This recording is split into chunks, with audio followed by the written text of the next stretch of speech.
Olá, minha gente! Como que vocês estão? Prontos para mais uma leitura da Palavra do Senhor? Vamos por cá para ler agora os capítulos 43 do livro de Gênesis. Capítulo 43 do livro de Gênesis, já deixa aberto aí, que vamos começar por ele. Capítulo 13 do livro de Marcos e Romanos. E capítulo 9 do livro de Jó. Então, abre aí tua Bíblia, deixa já marcadinho, que a gente já vai começar. Vamos orar? Pai amado, Deus maravilhoso, muito obrigada, Deus eterno, por mais essa oportunidade de ler a tua palavra. Te bendizemos pela liberdade de podermos buscar, te conhecer ainda mais por meio do teu santo evangelho. Te agradecemos por isso, pela graça de poder te cultuar, de prestar o nosso louvor e adoração a ti, ainda sem qualquer medo, ó Deus, de sofrermos perseguições. Te bendizemos por isso. Também intercedemos por aqueles, ó Deus, que não têm essa mesma liberdade, que o Senhor seja com eles a os fortalecer, a os ajudar a perseverar e para que eles também tenham oportunidades, ó Deus, de te cultuar com liberdade, se assim for da tua vontade. Ser conosco a nos ensinar e ter igual zelo, ó Deus, para contigo, o respeito, entendendo que o Senhor é o nosso Pai e o nosso Senhor é o Criador de todas as coisas. Que isso de fato venha a refletir o real peso em nossas vidas, ó Deus, quanto ao nosso modo de agir, a forma como que a gente vem a tratar as coisas do teu reino e até mesmo a nos relacionarmos contigo, ó Deus, te dando a devida importância e a primazia de todas as coisas. Ser conosco, que nos ajuda, nos ensina, nos exorta, nos admoesta, que o Senhor faça segundo as nossas necessidades e aquilo que te agrada. É assim que nós te oramos, em nome de Jesus. Amém. Vamos lá? Capítulo 43 do livro de Gênesis, que diz o seguinte: a fome continuava gravíssima na terra. Quando eles acabaram de consumir o cereal que tinham trazido do Egito, Jacó disse aos filhos: voltem e comprem mais um pouco de mantimento para nós. Mas Judá lhe disse: aquele homem nos advertiu solenemente, dizendo: vocês não verão o meu rosto, se o outro irmão não vier com vocês. Se o Senhor resolver enviar conosco nosso irmão, iremos e compraremos mantimento para o Senhor. Mas se o Senhor não enviar, não iremos, pois o homem nos disse: vocês não verão o meu rosto se o outro irmão não vier com vocês. Israel respondeu: por que vocês me fizeram esse mal, dando a saber àquele homem que vocês tinham outro irmão? Eles responderam: o homem nos fez perguntas específicas a respeito de nós e de nossa parentela, dizendo: o pai de vocês ainda é vivo? Vocês têm outro irmão? Nós apenas respondemos o que ele nos perguntou. Como podemos adivinhar que ele nos diria: tragam outro irmão? Então Judá disse a Israel, seu pai: deixe o jovem comigo, e nos levantaremos e iremos, para que vivamos e não morramos. Nem nós, nem o Senhor, nem os nossos filhos. Eu serei responsável por ele. Da minha mão o Senhor poderá requerê-lo. Se eu não o trouxer de volta e não o puser diante do Senhor, serei culpado para com o Senhor pelo resto da minha vida. Se não nos tivéssemos demorado, já teríamos ido e voltado 2 vezes. Então Israel, seu pai, disse: se é assim, então faça o seguinte: peguem do mais precioso desta terra, ponham nos sacos para o mantimento e levem de presente a este homem um pouco de bálsamo e um pouco de mel, especiarias e mirra, nozes e pistácias de amêndoas. Levem dinheiro em dobro e devolvam o dinheiro restituindo na boca do saco de cereal. É possível que tenha havido algum engano. Levem também o irmão de vocês. Levante-se e voltem àquele homem. Deus Todo-Poderoso lhes dê misericórdia diante do homem para que restitua o outro irmão e deixe que Benjamim volte com vocês. Quanto a mim, se eu perder os filhos, sem filhos ficarei. Então os homens pegaram os presentes, o dinheiro em dobro e Benjamim. Levantaram-se, foram ao Egito e se apresentaram diante de José. Quando José viu que Benjamim estava com eles, disse ao administrador de sua casa: leve estes homens para casa, mate o animal e prepare tudo, pois estes homens comerão comigo ao meio-dia. Ele fez como José lhe havia ordenado e levou os homens para a casa de José. Os homens tiveram medo, porque foram levados à casa de José e diziam: é por causa do dinheiro que da outra vez voltou nos sacos de cereal que nós fomos trazidos para cá, para que possa nos acusar e atacar, nos escravizar e tomar os nossos jumentos.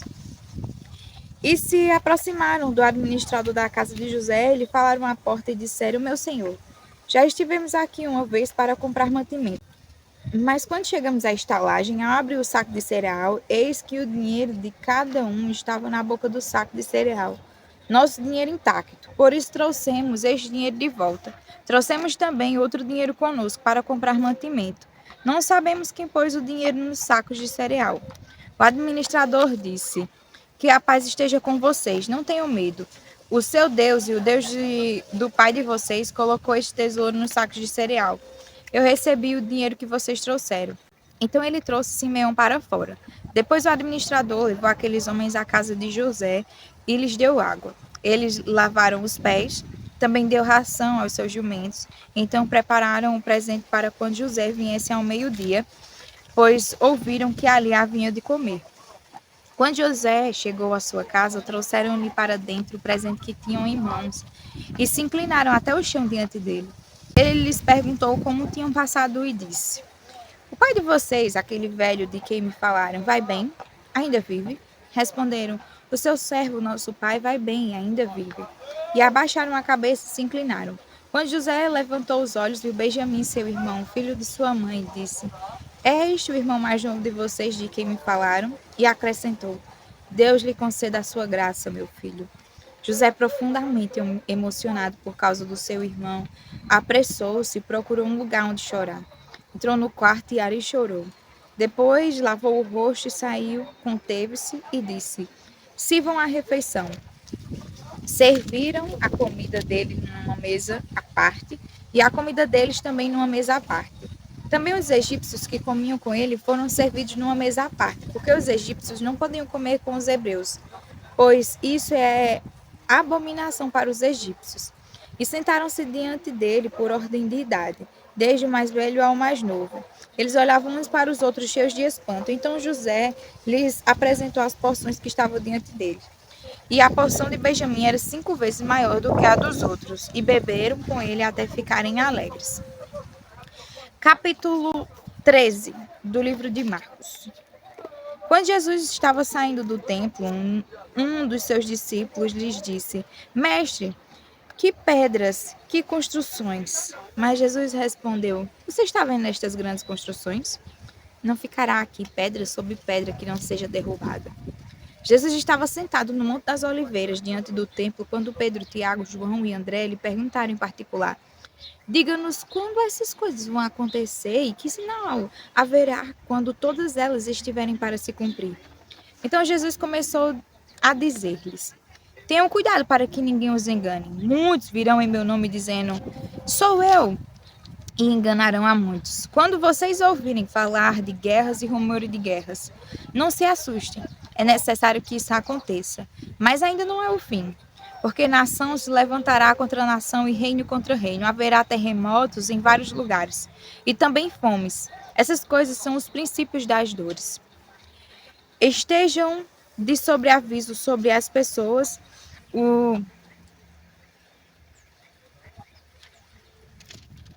Estejam de sobreaviso, porque as pessoas os entregarão aos tribunais e às sinagogas. Vocês serão açoitados e por minha causa serão levados à presença de governadores e reis, para lhes servir de testemunho. Mas é necessário que primeiro o evangelho seja pregado a todas as nações.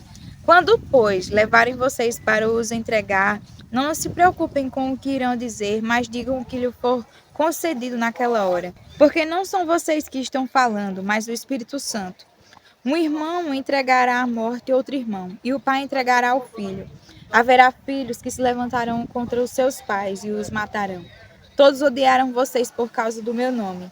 Aquele, porém, que ficar firme até o fim, esse será salvo. Quando, pois, vocês virem um abominável da desolação situada onde não deve estar, quem lê, entenda. Então, os que estiverem na Judéia, fujam para os montes. Quem estiver no terraço, Não desça nem entre para tirar de casa alguma coisa. E quem estiver no campo, não volte atrás para buscar a sua capa. Ai das que estiverem grávidas e das que amamentarem naqueles dias. Orem para que isso não aconteça no inverno, porque aqueles dias serão de tamanha tribulação como nunca houve desde o princípio do mundo criado por Deus, até agora, e nunca jamais haverá. Se o Senhor não tivesse abreviado aqueles dias, ninguém seria salvo. Mas por causa dos eleitos que ele escolheu, Deus abreviou tais dias. Então, se alguém disser a vocês: olhem, aqui está o Cristo, ou olhem, ali está ele, não acreditem, porque surgirão falsos cristos e falsos profetas, operando sinais e prodígios, para enganar, se possível, os próprios eleitos. Estejam de sobreaviso. Tudo isso tenho predito a vocês. Mas aqueles dias, após a referida tribulação, o sol escurecerá e a lua não dará a sua claridade. As estrelas cairão do firmamento e os poderes dos céus serão abalados. Então verão o Filho do Homem vindo nas nuvens com grande poder e glória. E então ele enviará os anjos e reunirá os seus escolhidos dos quatro ventos, da extremidade da terra até a extremidade do céu. Aprendam, pois, a parábola da figueira. Quando já os seus ramos se renovam e as folhas brotam, vocês sabem que o verão está próximo. Assim também, vocês, quando virem acontecer estas coisas, saibam que está próximo, às portas. Em verdade, lhes digo que não passará esta geração sem que tudo isso aconteça. Passará o céu e a terra, porém as minhas palavras não passarão. Mas a respeito daquele dia ou da hora, ninguém sabe, nem os anjos do céu, nem o filho, senão o Pai. Estejam de sobreaviso e vigiem, porque vocês não sabem quando será o tempo. E é como um homem que, ausentando-se do país, deixa a sua casa, dá autoridade aos seus servos, a cada um a sua obrigação, e ao porteiro ordena que vigie. Portanto, vigiem, porque vocês não sabem quando virá o dono da casa, se à tarde, se à meia-noite, se ao cantar do galo, se pela manhã, para que, vindo ele inesperadamente, não encontre vocês dormindo. O que, porém, digo a vocês, digo a todos: vigiem. Capítulo 9 do livro de Jó, que diz: Então Jó respondeu: Na verdade, sei que assim é, porque como pode o mortal ser justo diante de Deus? Se quiser discutir com ele, nem a uma de 1000 coisas lhe poderá responder. Ele é sábio de coração e grande em poder. Quem ousou desafiá-lo e sobreviveu? Ele é quem remove os montes sem que saibam, que na sua ira ele os transtorna. Deus remove a terra do seu lugar e faz as suas colunas estremecerem. Ele dá uma ordem ao sol e este não sai, e cela as estrelas. Sozinho ele estende os céus e anda sobre as costas do mar. Ele fez a ursa maior, ó Órion, o sete estrelo, as constelações do sul. Deus faz coisas grandes e insondáveis e maravilhas que não se podem enumerar. Eis que ele passa por mim e não o vejo. Segue adiante de mim e não o percebo. Eis que arrebata a presa. Quem o pode impedir? Quem lhe dirá: o que está fazendo? Deus não revogará a sua própria ira. Debaixo dele se curvam os ajudantes do monstro Raabe. Como então poderei eu responder a ele? Como escolher as minhas palavras para argumentar com ele? Ainda que eu fosse justo, não lhe responderia, pelo contrário, pediria misericórdia ao meu juiz. Ainda que eu o chamasse e ele me respondesse, nem por isso eu creria que ele deu ouvidos à minha voz. Porque me esmaga como uma tempestade, sem motivo multiplica as minhas feridas. Não me permite respirar, porque me enche de amargura. Se é uma questão de força, ele é o forte. Se é uma questão de justiça, ele dirá: quem pode me intimar? Ainda que eu seja justo, a minha boca me condenará. Embora eu seja íntegro, ela me declarará culpado. Eu sou íntegro, mas não me importo comigo. Não faço caso da minha vida. Para mim, é tudo a mesma coisa. Por isso digo, ele destrói tanto o íntegro como os perversos. Se um flagelo mata de repente, ele rirá do desespero dos inocentes. A terra está entre as mãos dos ímpios, e Deus ainda cobre os rostos dos juízes. Se ele não é o causador disso, quem seria? Os meus dias são mais velozes do que um corredor, fogem sem ter visto a felicidade. Passam como barcos de junco, como a águia que se lança sobre a presa. Se eu disser, vou esquecer a minha queixa, deixarei o meu ar triste e ficarei contente. Ainda assim, todas as minhas dores me apavoram, porque bem sei que não me considerarás inocente. Eu serei condenado. Por que, pois, trabalho em vão? Ainda que me lave com água de neve e purifique as minhas mãos com sabão, mesmo assim me submergirá no lodo, as minhas próprias roupas terão nojo de mim. Porque ele não é ser humano como eu, a quem eu responda, se formos juntos ao tribunal. Não há entre nós árbitro que ponha a mão sobre nós dois. Que ele tire a sua vara de cima de mim, e que o seu terror não me amedronte. Então falarei sem o temer. Do contrário, eu não estaria em mim. Capítulo 13 do livro de Romanos, que diz: Quando Jesus estava saindo do templo, um dos seus discípulos lhes disse: Mestre, que pedras, que construções! Que todos estejam sujeitos às autoridades superiores. Porque não há autoridade que não proceda de Deus, e as autoridades que existem foram por eles instituídas. Assim, aquele que se opõe à autoridade resiste à ordem de Deus.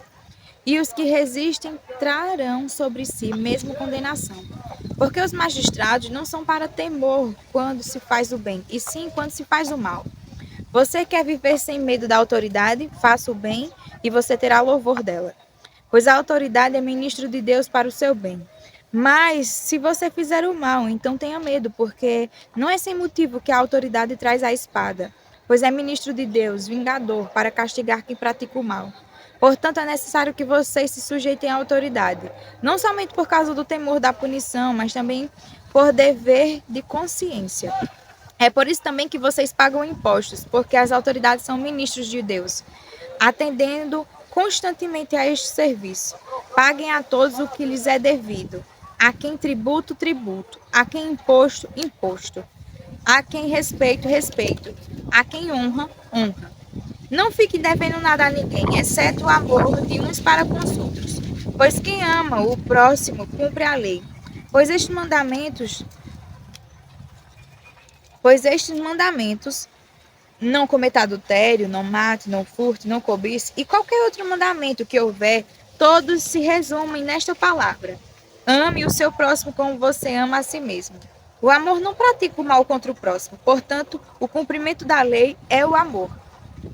E digo isto a vocês que conhecem o tempo: já é hora de despertarem do sono, porque a nossa salvação está agora mais perto do que quando no princípio cremos.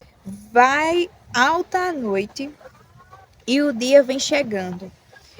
Deixemos, pois, as obras das trevas e revistamo-nos das armas da luz. Vivamos dignamente como em pleno dia, não em orgias e em bebedeiras, não em imoralidades e libertinagens, não em discórdias e ciúmes, mas revistam-se do Senhor Jesus Cristo e não façam nada que venha a satisfazer os desejos da carne.